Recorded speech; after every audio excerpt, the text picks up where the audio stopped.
മുതിർന്ന മുസ്ലിം ലീഗ് നേതാവായ P K. Basheer Eranad MLA. ആണ്. ഇത് 4ാം തവണയാണ് അദ്ദേഹം നിയമസഭയിലേക്ക് എത്തുന്നത്. ലീഗിന്റെ മുതിർന്ന നേതാവായിരുന്ന സീതി ഹാജിയുടെ മകനാണ് പി.കെ. ബഷീർ. മന്ത്രിയാക്കുന്നതിൽ വളരെ സന്തോഷമുണ്ട്. ഈ നിമിഷം ഞാൻ എൻ്റെ വാപ്പാനെ ഓർക്കുകയാണ്. കഴിഞ്ഞ കാലങ്ങളിലെ എൻ്റെ വാപ്പാന്റെ പ്രവർത്തനങ്ങൾക്കുള്ള അംഗീകാരം കൂടിയായിട്ടാണ് ഞാൻ ഇതിനെ കാണുന്നത്. മുസ്ലിം ലീഗിന്റെ ജനപ്രിയ നേതാവ് പി.കെ. ബഷീറിന് സന്തോഷം കൊണ്ട് വാക്കുകൾ ഇടറുകയായിരുന്നു. ഏറനാട് മണ്ഡലത്തെ തുടർച്ചയായി 4 തവണ നിയമസഭയിൽ പ്രതിനിധീകരിക്കുന്ന പി.കെ. ബഷീറിന് അർഹിച്ച അംഗീകാരമാണിത്. ഏറനാടൻ ശൈലിയിലെ പ്രസംഗങ്ങളിലൂടെ ശ്രദ്ധേയനാണ് 66-കാരനായ പി.കെ. ബഷീർ. പിതാവ് പി. സീതി ഹാജിയെ പോലെ നിയമസഭയിൽ സാധാരണക്കാരുടെ ഭാഷയിൽ കാര്യങ്ങൾ അവതരിപ്പിക്കുന്നതിലും എതിരാളികളെ നർമ്മത്തിലൂടെ നേരിടുന്നതിലും മിടുക്കനാണ്. ഗൗരവമേറിയ രാഷ്ട്രീയ വിഷയങ്ങളെ പോലും നർമ്മത്തിൽ ചാലിച്ചാണ് അദ്ദേഹം അവതരിപ്പിക്കുന്നത്. 2011 ഏറനാട് മണ്ഡലം രൂപവൽക്കരിച്ചതു മുതൽ അവിടെ നിന്നുള്ള എം.എൽ.എ. ആണ്. ഓരോ തെരഞ്ഞെടുപ്പുകളിലും ഭൂരിപക്ഷം ഉയർത്തിയാണ് അദ്ദേഹം തന്റെ യാത്ര തുടരുന്നത്.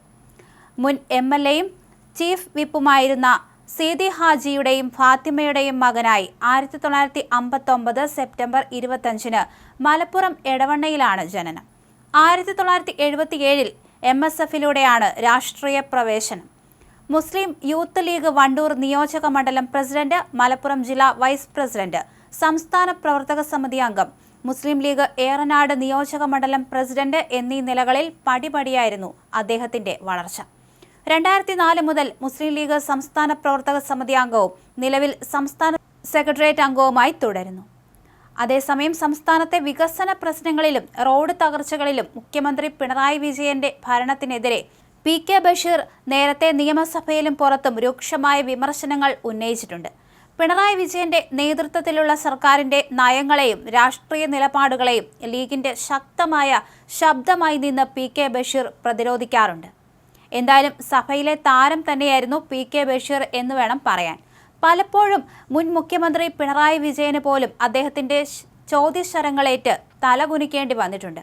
തന്റെ നർമ്മത്തിൽ ചാലിച്ചുള്ള അത്തരത്തിലുള്ള ചോദ്യങ്ങൾക്കൊന്നും പിണറായിക്ക് ഉത്തരമില്ലായിരുന്നു. സാധാരണക്കാർ അനുഭവിക്കുന്ന പല പ്രശ്നങ്ങളും തന്റേതായ രീതിയിൽ അദ്ദേഹം സഭയിൽ ആഞ്ഞടിച്ച് കത്തിക്കയറി. അതൊക്കെ തന്നെ സോഷ്യൽ മീഡിയയിലും വലിയ രീതിയിൽ ചർച്ചയാവാറുണ്ട്. അതുകൊണ്ട് തന്നെ സാധാരണക്കാർക്കെല്ലാം അദ്ദേഹത്തെ വളരെ ഇഷ്ടമാണ്. അതേസമയം ഇന്ന് സത്യപ്രതിജ്ഞയ്ക്ക് തൊട്ടു പിന്നാലെ ചേരുന്ന ആദ്യ മന്ത്രിസഭാ യോഗത്തിൽ തന്നെ വി.ഡി. സതീശൻ തന്റെ കരുത്ത് തെളിയിക്കുമെന്നാണ് വിവരം. സാധാരണക്കാരെയും പാവപ്പെട്ടവരെയും ലക്ഷ്യമിട്ടുള്ള വിപ്ലവകരമായ ചില ജനപ്രിയ പ്രഖ്യാപനങ്ങൾ ആദ്യ ക്യാബിനറ്റിൽ തന്നെ ഉണ്ടായേക്കും. ആശാപ്രവർത്തകരുടെ ഓണറേറിയം കൂട്ടും. കൊച്ചി മാതൃകയിൽ സംസ്ഥാനത്താകെ ഇന്ദിരാ ക്യാൻറ്റീൻ. KSRTC-യിൽ സ്ത്രീകളുടെ സൗജന്യ യാത്രയിലും പ്രഖ്യാപനം വന്നേക്കും. ഇന്നലെ വൈകിട്ടോടെയാണ് മന്ത്രിമാരുടെ പട്ടിക തയ്യാറായത്. മുഖ്യമന്ത്രി അടക്കമുള്ള 21 മന്ത്രിമാരുടെയും പട്ടിക ഞായറാഴ്ച വൈകിട്ട് 5 മണിക്ക് ലോക് ഭവനിലെത്തി വി.ഡി. സതീശൻ കൈമാറി.